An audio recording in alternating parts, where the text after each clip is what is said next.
2020 ഏറ്റുമാനൂർ മണ്ഡലം പ്രതിനിധി സമ്മേളനം NSS ടൗൺ ഹരിയോഗം ഹാളിൽ നടന്നു. ജില്ലാ കോർഡിനേറ്റർ സജി സെബാസ്റ്റ്യൻ ഉദ്ഘാടനം ചെയ്തു. കേരളം സമാനതകളില്ലാത്ത പ്രതിസന്ധികളിലൂടെയാണ് കടന്നു പോകുന്നതെന്നും സമീപകാല സംഭവങ്ങൾ മനസാക്ഷി ഞെട്ടിക്കുന്നതാണെന്നും അദ്ദേഹം പറഞ്ഞു. ഇന്ന് സമാനതകളില്ലാത്ത ദുരന്തങ്ങളിലൂടെ കടന്നു പോവുക.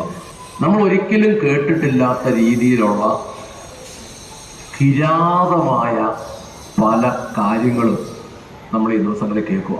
പത്രവാദ്യങ്ങളൊക്കെ നിങ്ങൾ വായിക്കുമ്പോൾ നിങ്ങൾക്കറിയാലോ, ഇപ്പോൾ ഇന്നലെ ഇന്നൊക്കെ ഏറ്റവും അധികമായി ചർച്ച ചെയ്യുന്ന ഒരു വിഷയം സിദ്ധാർത്ഥൻ എന്ന ഒരു യുവാവിനെ, നമ്മുടെയൊക്കെ പ്രായത്തിൽ പറഞ്ഞാൽ ഒരു മകനെ, എൻ്റെ ഇളയ മകൻ്റെ പ്രായമേ ആ കുട്ടിക്കുള്ളൂ.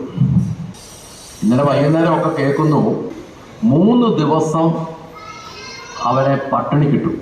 2 ബെൽറ്റ് പൊട്ടുന്നത് വരെ അവനെ മർദ്ദിച്ചു, ബെൽറ്റിനടിച്ചു എന്ന് പറയുമ്പോൾ അവസാനം ആ ശരീരം രക്തത്തിൽ കുളിച്ചു കിടക്കുന്ന ശരീരത്തെ മുകളിലേക്ക് ഒരു ഇരുമ്പ് കസേര വെച്ചിട്ട് ആ കസേരയിൽ കയറിയിരുന്ന് അവൻ്റെ തല കമ്പി വടിക്ക് അടിച്ചു പൊട്ടിച്ചു എന്ന് പറയുമ്പോൾ എത്ര അമ്മമാരോട് ഇരിപ്പുണ്ട്, എത്ര അപ്പന്മാരോട് ഇരിപ്പുണ്ട്.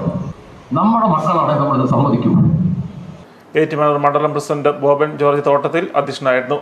MS വിൻസെന്റ്, സംസ്ഥാന സമിതി അംഗം George Joseph Pakalomattam, advocate Santhosh Kannanchira, JB Philip Kutty തുടങ്ങിയവർ പ്രസംഗിച്ചു.